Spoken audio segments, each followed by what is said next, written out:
welcome back to the Israel Connection podcast on the Bethel Podcast Network. I'm Esti Zenati. My guest today is Dr. Larry Weiss. Hi, Larry. Thank you for joining me. My pleasure. Dr. Larry Weiss is a retired emergency room physician. He recently came back from a month in Israel volunteering and helping out as a doctor. Larry, can you tell me about your trip? What was the reason behind you going there? Well, the reason was basically October the 7th. I would say for 3 weeks, neither my wife or I could sleep. In fact, for the first time in my entire life, I had to call my internist for a sleeping pill. We were so upset. We were haunted by what happened. And then after several weeks, I said to my wife, I have to do something. And she was totally supportive all the way through my experience. She was very supportive. And I initially applied through the Israeli Ministry of Health, and it was going very slow. And I had one physician friend who had the same experience, saw a video on Instagram, emergency physician who was working with MADA, with the Magen David Adom, the National Ambulance Service in Israel. He was having a great experience. So I immediately contacted MADA, by email, and they reacted very quickly. They were very well organized. Within 5 days, I had a 6-month emergency license to practice medicine in Israel. And within about 3 more days, all my travel arrangements were made. And before I knew it, I was on my... That's incredible. That's really quick to get the license and get on your way. It's amazing. So from your experience there, what were the things that you have seen, you witnessed as a doctor? Because most people that go to visit or even on a solidarity mission, they don't see it from that point of view. It's a totally different point of view. Now, the experience going as a worker during a very difficult time, it's totally different than being a tourist. In fact, I had been to Israel 3 times. My impression was that everyone spoke English. But I was on an ambulance called a mobile intensive care unit, often staffed by a physician. During the war, they needed people to come from overseas to fill these vacancies. So I was working in a sector with a national provider, but I was on one of these mobile intensive care units. So the people we saw very sick. And I soon realized that almost no one I was interacting with could speak English. We were going into working class neighborhoods, not tourist destinations. In Jerusalem, I was often in Haredi neighborhoods. We went into Arab neighborhoods because many of our patients were Arab. And quite a few of the people worked with in MADA, David Adom, were Arab, and they mainly spoke Arabic. So I would say over 80% of them interacted with spoke little or no English. The other thing that was unique but unfortunate is the fact that October 7th profoundly changed the difficult to deal with the shock. I mean, they were still in shock 3-4 months later. They were horrified by what happened. They were angry. They were certainly angry at Hamas. They were angry at Palestinian leadership. We would listen to the news there, and Mahmoud Abbas denied that anything happened. And on the next day, he said that October 7th was a great victory. So it was all very difficult to handle. And the Israeli people feel that they're alone. Uh, they were grateful. I don't want to get into politics, but they were grateful at how supportive President Biden was. But there was a general feeling that it wouldn't last too long. Uh, they just felt that the world would line up against them. They were really angry at what happened to Israeli women and the infant, and that no one seemed to care. Yeah. Uh, the anger at the United Nations, very raw and open. And the fact that I came from another country, a friendly country, but the fact that I was there, the people were just so warm, and there was such gratitude that at times I felt it was overwhelming. Just the warmth that I felt. I always tried to speak Hebrew, and my Hebrew is not that good. And as soon as the patients and their families would hear me struggling with Hebrew, like right away, they would ask the paramedics, "Who is this guy? Like, why is he here? Where did he come from?" And then they would invariably break a broad smile. The women would hug me. The men would slap me on the back and shake my hand. And I went into one nursing home in Yavne to pick up a very sick patient. And the manager of the nursing home started the same conversation, wanted to know who I was. And then he said, "Ata achi, you are my brother." And that's a lifelong memory. It still brings tears to my eyes when I remember what he said. And it was one of the greatest experiences of my life. That's wonderful. It's really good to hear. And as an Israeli, it just makes me feel good that people like you go there and devote their time to help and take care of our people and do all those things that you don't have to do, but you want to. This is, and the fact that it had such an impact on you, it's wonderful. Did you get to see any of the people that were injured during the October 7th attack? Did you get to talk to them, or take care of them in the hospital? No, I was working in these mobile intensive care units, which was part of the ambulance service. I didn't work in the hospital. I did not treat any victims of October 7th. By the time I started working, it was December 10th. Um, I mainly worked in the Merkaz, the area between Tel Aviv and Jerusalem, very heavily populated, very busy. I worked a little more than a week in Jerusalem, but they sent me for one day to Sderot on the Gaza border. And I was there for a 16-hour shift. And every 2 minutes for 16 hours, we heard an explosion.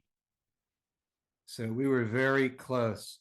The town of Sderot was still largely evacuated. There were some people who came back, and I was able to talk to them. And I talked to 3 paramedics who were in the Mada station on October 7th, and they were all armed, ready to defend themselves. But for some reason, the Hamas terrorists did not come into the station. There's an iron gate around the property, and the paramedics told me they were operating quickly. I guess they knew they only had so much time to kill people until the army responded. So they didn't bother trying to break in, but they were running through Sderot with machine guns. I saw the exploded sides of apartment buildings. And I did talk to some of the people that came back. And they said October the 7th was just horrifying. Hamas terrorists were swarming everywhere with machine guns, throwing grenades. And there was no one there to defend the people initially. So it was Yeah, pretty frightening. it took many hours for them to come and actually start helping them out. Was there a specific encounter that you had while you were there that you will take with you for the rest of your life? Something that was very, very meaningful, aside from the other, the rest of the stuff that you were doing during your entire stay. Uh, I'll quickly tell you about my very first and my last case of the month, and then I'll briefly talk about one other case. Okay. My very first case, 1 or 2 minutes after 7 o'clock in the morning on day one, we get a phone call of a 39-year-old man who collapsed at a playground. This is in Jerusalem, in West Jerusalem. He took his children there and he collapsed. And when we called him, he wasn't breathing. And he was in very bad shape. He was very overweight. And he had a cardiac arrest. So we started CPR right away. We intubated him on the sidewalk, shocked him, gave him cardioactive drugs, got a pulse back, took him to Zedek, where he got stabilized. And the technology there is just as good as any hospital in the US. I was very impressed.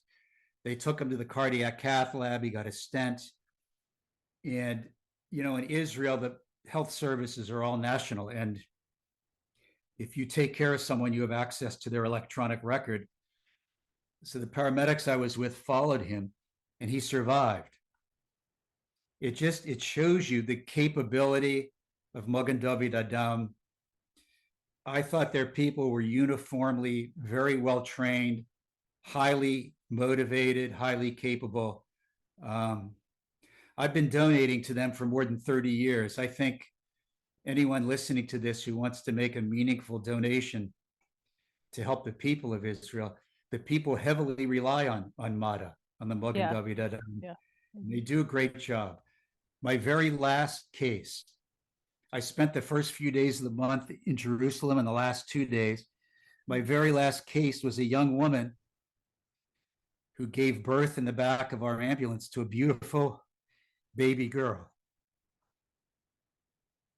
It was just the perfect way to end the whole month. Bringing a life into the world. It sort of reinforced in my mind that our people have a strong future in our homeland. And I've always strongly associated with Israel, but I guess being there when the people are very distressed, I just very strongly felt that I was with our people in our homeland. I love living in the US, but Israel, I felt, was my homeland. And when I drove back to Ben Gurion Airport, I was there a month, but I felt really bad. I didn't really want to, I wanted to get home and see my wife. I didn't want to leave because I felt, I was leaving all these wonderful people behind, and they're in a precarious situation surrounded by, now very strong enemies. Yep, that's true. If there are any other doctors out there that think about going there to help or are not sure, what would you tell them? I would tell them if they have a background anywhere similar to mine, or maybe in critical care medicine. My training was in emergency medicine. MADA needs people. The hospitals seem very well staffed. I think initially I applied to work in an emergency department. The hospitals are very well staffed. There are some needs, but they're limited. It's easy to search the Israeli Ministry of Health, the Misrad Habriyut. It's also easy to search MADA, the Magen David Adom. You can connect online easily. You can see where the needs are. There's one other thing that I want to let people know about. I actually picked up a woman from Ramallah, the capital of the Palestinian Authority. Yes. We went to the Kalandia checkpoint. There's only one hill between Kalandia and Ramallah. And there was a woman who sustained gunshot wounds to the head and neck. The man she was driving with was murdered. Wow. They were Arab Israelis from East Jerusalem, and they went to visit friends in Ramallah.